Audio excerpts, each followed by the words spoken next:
오늘 우리가 함께 읽었던 이 디모데전서는 사도 바울이 자신의 영적인 아들인 디모데에게 보낸 서신입니다.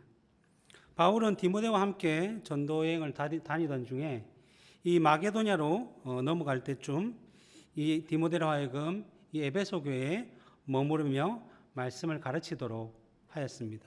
그렇게 한 이유는 디모데전서 1장 3절부터 4절에 나와 있는데, 내가 마게도냐로 갈 때에 너를 권하여 에베소에 머물라 한 것은 어떤 사람들을 명하여 다른 교훈을 가르치지 말며 신하와 끝없는 족보에 몰두하지 말게 하려 함이라. 이런 것은 믿음 안에 있는 하나님의 경륜을 이름보다 도리어 변론을 내는 것이다 라고 말씀해 주고 있습니다. 그 당시 에베소 교회 안에 하나님이 주신 바른 교훈이 아니라 다른 교훈을 가르치며 이 성도들로 하여금 하나님의 말씀과 경륜을 이루어가는 삶이 아니라 신하와 족보와 같은 사람의 생각과 사람의 말에 빠져들도록 하는 거짓 선지자들이 들어와 있었기 때문이었습니다. 이렇게 좋지 못한 상황으로 인해서 사도 바울은 함께 전도여행을 하던 디모데로 하여금 이 에베소의 교회에 들어와서는 사람의 생각과 세상 일에 빠져들도록 다른 교훈을 가르치던 거짓 선지자들을 물리치고 몰아내고 하나님의 바른 교훈인 말씀을 잘 가르쳐서 교회가 정말 믿음 안에 바르게 세워지고 성도들의 삶이 세상이 아닌 하나님의 경륜을 이루어가는 삶을 살아갈 수 있도록 만들고자 했던 것입니다. 그리고 그 이후에 디모데가 과연 이러한 사역을 잘 감당하고 있는지 격려하고 또 용기를 주고 힘을 주기 위해서 디모데전서를 기록하여 보낸 것입니다. 물론 그 이후에 직접 찾아와서 디모데를 만나서 격려하는 것이 더 좋았겠지만, 디모데전서 3장 14절부터 15절에 보면, 내가 속히 너에게 가기를 바라나 이것을 내게 쓰는 것은 만일 내가 지체하면 너로 하여금 하나님의 집에서 어떻게 행하여야 할지를 알게 하려 함이다라고 표현하고 있듯이, 사도 바울은 당장이라도 자신의 영적인 아들이 사역하고 있는 에베소 교회에 가고자 하는 마음이 정말 굴뚝 같았지만 도움을 주고 싶은 심정이 정말 깊이 있었지만, 그러나 언제나 사도 바울은 자신의 계획대로 살아가던 사람들이 아니라 자신에게 주어진 하나님의 사역을 감당하는 일에 있어서 언제나 하나님의 뜻과 인도하심이 우선이 되어 있기 때문에 하나님의 때를 기다리면서 먼저 이 디모데전서를 보내게 된 것입니다.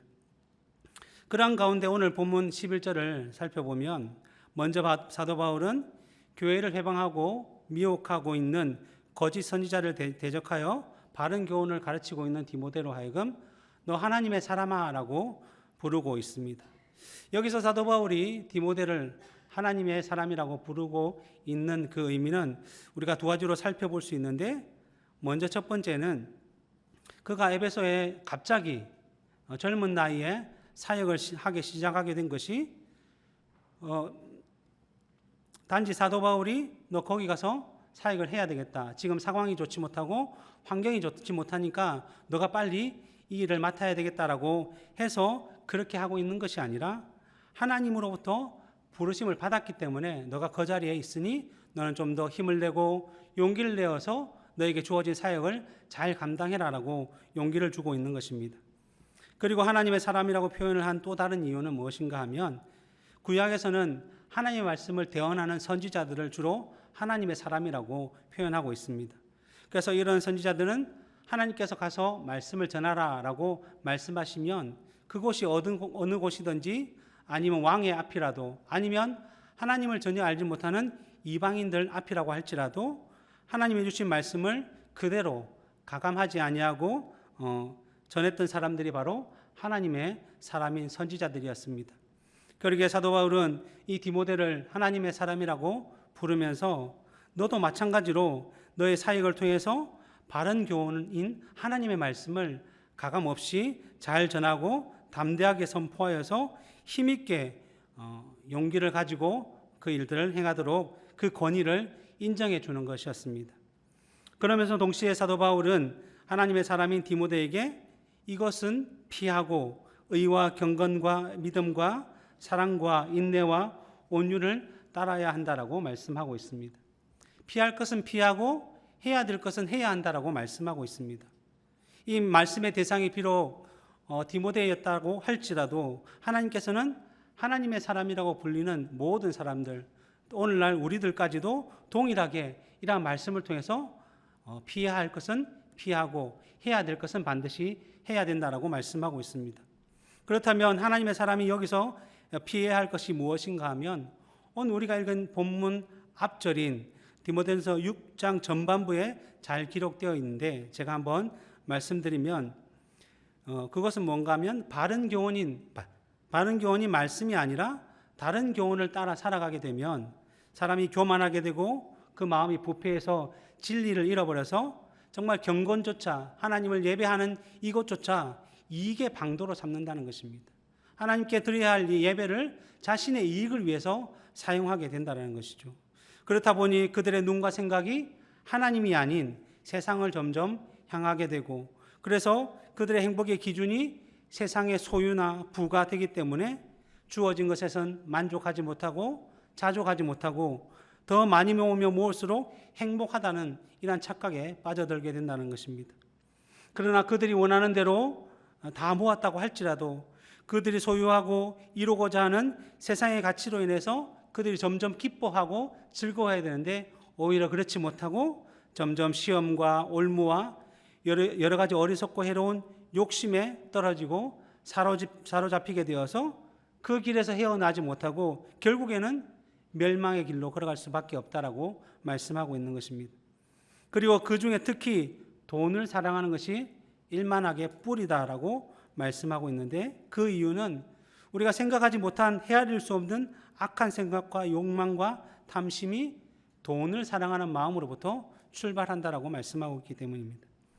그래서 사도 바울은 오늘 본문 11절에서 돈을 사랑하는 것이 일만하게 뿌리가 되기 때문에 하나님의 사람인 디모데 너는 그리고 하나님의 말씀을 읽고 있는 모든 백성들은 이러한 것은 피하고 의와 경건과 믿음과 사랑과 인내와 온유를 따르는 삶을 살아가야 한다고 말씀하는 것입니다. 그러기에 이러한 삶이 하나님께서 택하신 백성들에게 진정으로 요구하는 삶인 것이며 하나님의 사람들이 이 땅을 살아가면서 맺어가야 할 열매인 것이라고 할 수 있습니다.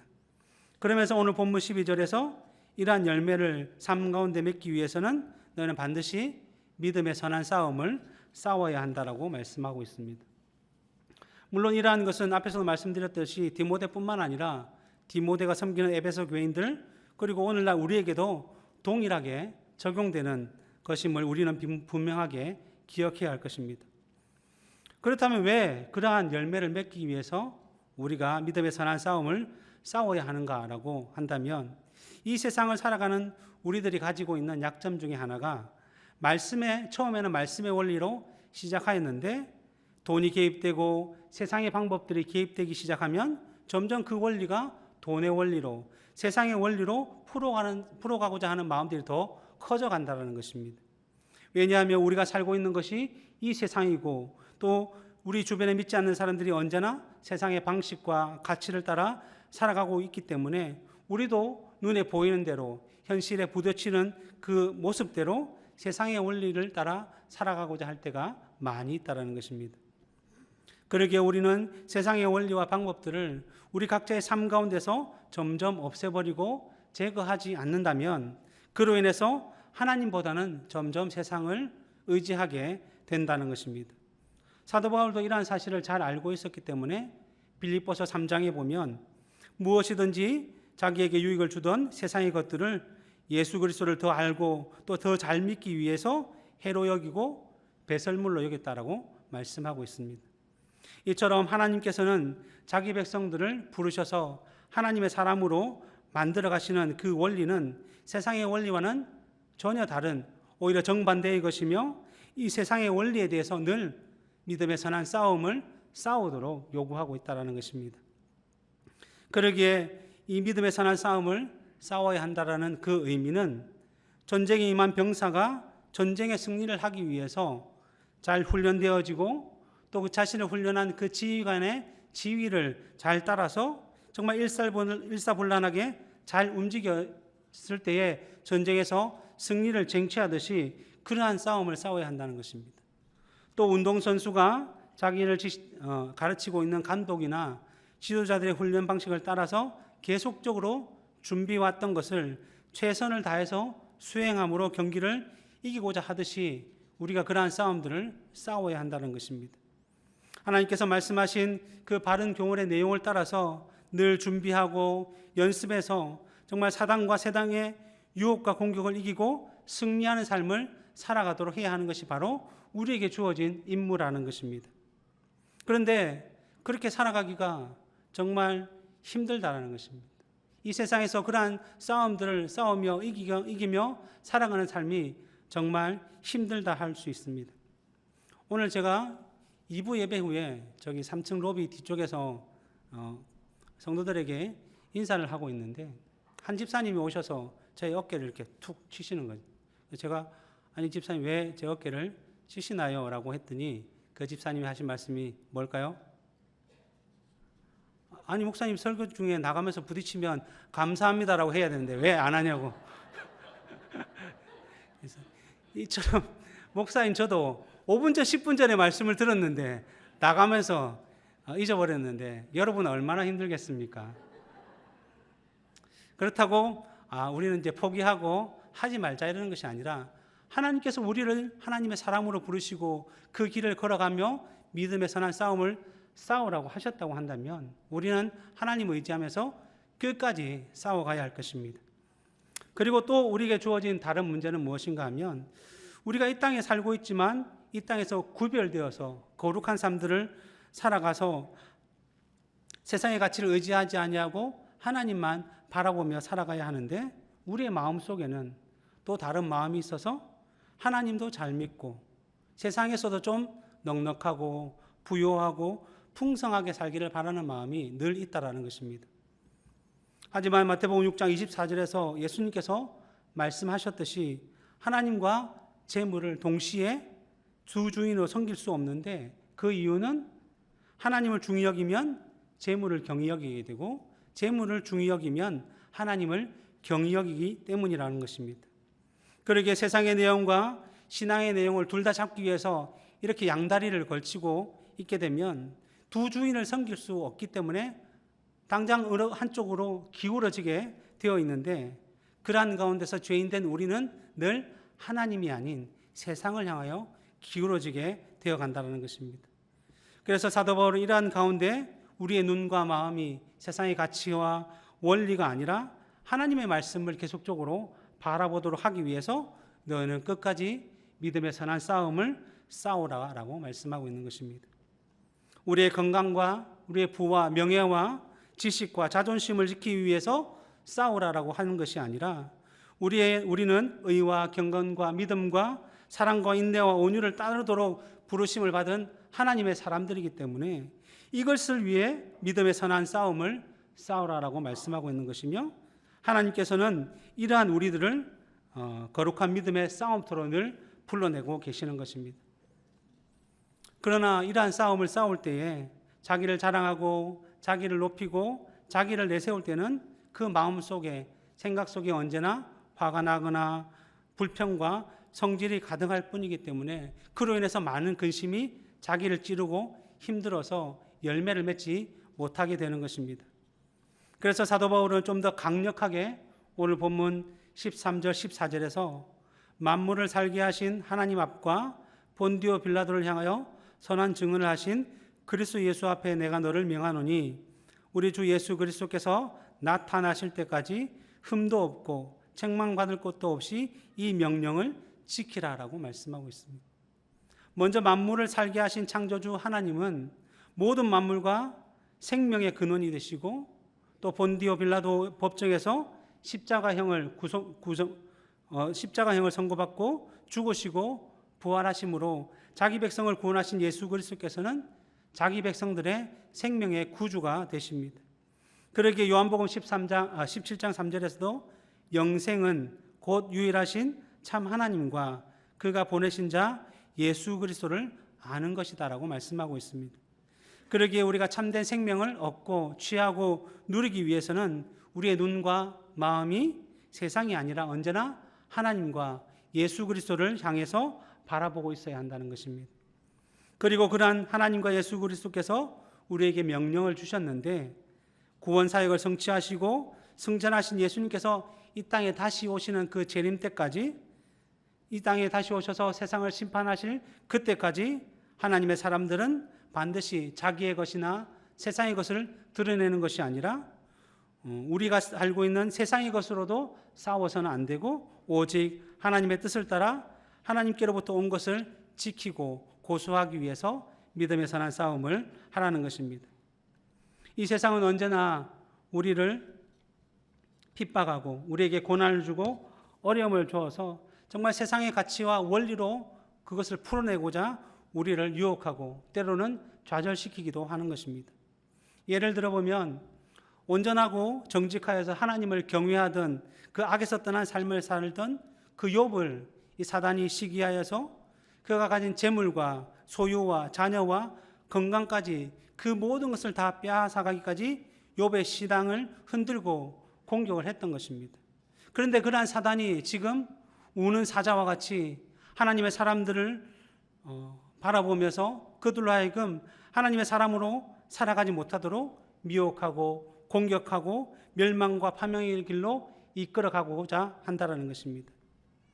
그러나 중요한 사실은 그러한 불과 같은 시험 가운데서도 하나님께서는 이 사탄으로 하여금 첫 번째 시험에서는 욥의 몸에 손대지 말라라고 명령해 주셨고, 두 번째 시험에서는 욥의 생명을 해하지 말라라고 명령하심으로써 그러한 시험 가운데서도 하나님은 늘 욥을 지키시고 보호하고 계셨다는 사실을 우리에게 알려주고 있습니다. 그리고 이러한 시험 가운데 욥이 좌절하거나 낙심하지 아니하고 믿음의 선한 싸움을 잘 싸워서 결국에는 승리하게 되었고 믿음의 고백을 하게 되었는데, 그 내용은 욥 자신이 그동안 하나님을 귀로만 들었었는데 이제는 하나님을 눈으로 보는 자리에까지 나아가게 되었다라고 고백하고 있습니다. 이 승리의 열매가 욥이 받았던 2배로 더 넘치게 받았던 그의 소유가 아니라 하나님을 더 가까이, 하나님을 더 깊이, 하나님을 더 알아간 이 사실을 경험하게 된 것이 바로 자신에게 주어진 참된 은혜이다라고 말씀하고 있는 것입니다. 그러나 이러한 욥의 시험과 인내를 통해서 우리가 더 깨달아야 되는 놀라운 내용이 있는데, 그것은 야고보서 5장 11절에서 보라, 인내하는 자를 우리가 복되다 하나니 너희가 욥의 인내를 들었고 주께서 주신 결말을 보았거니와 주는 가장 자비하고 긍휼히 여기시는 이시다라고 하시는 이 말씀을 기억해야 하는 것입니다. 이 말씀의 의미는 욥이 잘 참고 인내하고 견딜 수 있었던 것은 욥 자체가 체질적으로 성정이 그러한 사람이었기 때문에 잘 싸웠다라고 말씀하는 것이 아니라 하나님께서는 자기 백성들에게, 하나님의 사람들에게 항상 자비와 긍휼을 베푸시는 이기 때문에 그 하나님으로 말미암아 욥이 인내할 수 있었다라고 말씀하는 것입니다. 이러한 하나님께서 우리를 하나님의 사람으로 부르시고 그리스도께서 나타나실 때까지 믿음의 선한 싸움을 싸우며 이 명령을 지키라고 말씀하셨다는 것은 그 싸움을 우리 혼자 감당하도록 벌어두시지 아니하셨다는 것입니다. 하나님의 사람들에게 주어진 책임과 명령을 따라서 우리는 반드시 우리에게 주어진 그 믿음의 선한 싸움을 해야 하는데, 그렇다고 해서 나는 싸움을 잘 못하는데라고, 나는 믿음을 잘 지키지 못하는데라고 말하기보다는 너무 걱정과 근심으로 우리의 인생을 살아가기보다는 우리가 하고 있는 믿음의 선한 싸움 가운데 언제나 하나님께서 함께 하셔서 믿음으로 잘 견디게 하시고, 때로는 우리가 넘어진다고 할지라도 다시금 일으킬 수 있는 힘을 주셔서 결국에는 흠도 없고 책망받을 것도 없이 지킬 수 있도록 자라게 하신다라고 말씀하는 것입니다. 그래서 사도 바울이 고린도전서 10장 13절에서 사람이 감당할 시험 밖에는 너희가 당한 것이 없나니 오직 하나님을 미쁘사 너희가 감당치 못할 시험 당함을 허락하지 아니하시고 시험 당할 즈음에 또한 피할 길을 내사 너희로 능히 감당하게 하신다라고 약속해 주시고 있습니다. 이러한 사실을 우리가 기억한다면 우리가 좀 더 힘을 내어서 우리에게 주어진 삶의 모든 영역 가운데서 하나님의 말씀대로, 하나님의 뜻대로 승리하며 살아가고자 해야 할 것입니다.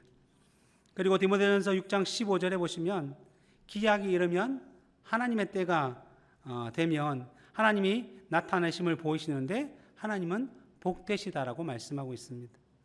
여기서 하나님이 복되시다라고 말씀하는 것은 참되고 진정한 복은 언제나 하나님으로부터 주어지는 것이기 때문에 하나님만이 참된 복의 근원이시라는 것입니다. 그러기에 우리가 하나님을 참된 복의 근원으로 알고 있다고 한다면 더 이상 이 세상에서 헛된 원리를 따라서 그곳에서 우리의 복을 찾아 헤매거나 썩어지고 없어진 이 세상의 것으로 인해서 우리의 모든 것을 채우고자 하는 수고와 낭비를 하지 말고 그것을 목표로 삼지 말고 오직 하늘의 것만, 하나님의 것만 우리의 유일한 복으로 소망하는 삶을 살아야 한다는 것입니다. 그리고 더 나아가서는 오늘 본문 17절에서 오직 그 하나님에게만 죽지 아니함이 있고 가까이 가지 못할 빛에 거하시고 어떤 사람도 보지 못하였고 또 볼 수 없는 이시니 그에게 존귀와 영원한 권능을 돌리게 되었다라고 말씀하는 것입니다. 하나님은 빛이시기 때문에 죄인된 우리가 결코 가까이 갈 수 없습니다. 그리고 하나님 영이시기 때문에 사람의 눈으로는 볼 수 없는 분이십니다. 그러므로 이러한 하나님으로부터 나오는 열매도 동일하게 우리가 눈으로 세상의 관점과 가치로 평가할 수가 없다라는 것입니다. 그래서 고린도전서 15장 50절에서 사도 바울은 형제들아 내가 이것을 말하노니 혈과 육은 하나님의 나라를 이어받을 수 없고 또한 썩는 것은 썩지 아니하는 것을 유업으로 받지 못한다라고 말씀하고 있습니다. 이처럼 하나님께로부터 나와서 우리 가운데 나타나도록 요구하는 그 거룩한 열매들은 눈으로 볼 수 없기 때문에 세상의 것으로, 세상의 돈으로, 세상의 가치로 살 수 없다라는 것입니다. 그러므로 반대로 또 우리가 돈으로 살 수 있다라는 것은, 우리가 눈으로 볼 수 있다라는 것은 세상의 것이라고 할 수 있으며 그것은 결국 썩어지거나 없어지기 때문에 하나님 나라를 유업으로 삼는데 전혀 무관하다라고 말씀하는 것입니다. 지금 우리는 이 세상을 육신을 따라 살아가고 있기 때문에 보이는 것에 늘 가치를 두고 깊이 마음을 두고 살아가고 있습니다. 그래서 늘 현상적인 것들, 건강이나 부나 명예나 소유와 같은 것들에 더 관심을 가지고 살아가는 실정입니다. 그러나 그러한 가운데서 하나님은 늘 언제나 우리에게 요구하시는 것은 우리들 눈에 보이는 것이 아니기 때문에 성경에서 우리의 자랑은 오직 하나님께만, 그리스도 안에만 있다라고 말씀하고 있는 것입니다. 이처럼 하나님의 사람이라고 불리는 사람들을, 바로 우리들은 정말 믿음으로 보이지 않는 것에다 소망을 두고 살아가는 사람들이기 때문에 세상에 보이는 것 때문에 우리를 미워하고 우리를 질시하고 핍박하고 우리에게 어려움을 주고 우리에게 손가락질 한다고 할지라도 우리가 결코 그 일로 인해서 낙심하거나 좌절하거나 낭망하지 않냐고 도리어 그러한 자들을 위해서 기도해주고 그들에게 복을 빌어주고 웃을 수 있다라는 것입니다. 더 나아가 성경에서는 너희를 저주하는 자들에게도 축복하라라고 말씀하시는 것은 보이는 것이 아니라 보이지 않는 하늘의 것만이 우리의 소망이기 때문에 보이는 것으로 우리에게 고난을 준다고 해도 우리는 용납하며 용서하며 사랑할 수 있다라고 말씀하는 것입니다. 비록 이 세상의 가치와 원리를 따라서는 도저히 그러한 삶을 우리가 살아갈 수 없고 참을 수 없고 이해할 수 없지만 그러한 하늘의 원리만이 썩지 아니하며 영원한 것이기 때문에 이를 지켜나가는 것이 바로 믿음의 선한 싸움을 하는 것이고 하나님의 사람들은 이러한 것을 통해서 의를 드러내며 살아가는 것입니다. 그리고 이러한 것은 하나님의 사람들이 단 한 번만, 단 한순간만 지키며 싸워서 끝내는 것이 아니기 때문에 주님 오시는 날까지, 주님께서 재림하셔서 이 세상을 심판하실 때까지 끝까지 싸우며 지키라라고 명령하고 있습니다. 말씀을 맺도록 하겠습니다. 바로 우리는 이러한 일들 때문에 부르심을 받은 하나님의 사람들입니다. 그리고 그 명령을 끝까지 지키기 위해서 싸우는 것이 우리에게 주어진 책임과 하나님의 명령입니다. 그러기에 우리가 학교를 다니든지 아니면 직장을 다니든지 아니면 사업을 하든지 아니면 가정을 지키든지 아니면 잠시 쉬고 있다고 할지라도 우리가 어느 곳에 있든지 어느 곳에서 생활을 하든지 세상의 가치와 방식을 따라 살아가기 위해서, 그것을 얻고 소유하고 누리기 위해서 살아가며 그것을 목적으로 두고 살아가서는 안 된다라는 것입니다. 우리는 하나님의 부르심을 따라 믿음의 길을 걸어가는 하나님의 사람들이기 때문에 앞에서 표현한 것처럼 의와 경건과 믿음과 사랑과 인내와 온유를 따르며 믿음의 선한 싸움을 싸우면서 학교를 다니고 직장 생활을 하고 가정에 충실해야 하는 것이며, 이것이 바로 우리를 하나님의 사람으로 부르신 가장 귀한 이유와 목적이라고 말씀하는 것입니다. 이러한 놀라운 은혜가 신광교에 속한 모든 성도님들 인생과 가정 가운데 귀한 열매로 풍성하게 맺혀지기를 간절히 소망합니다.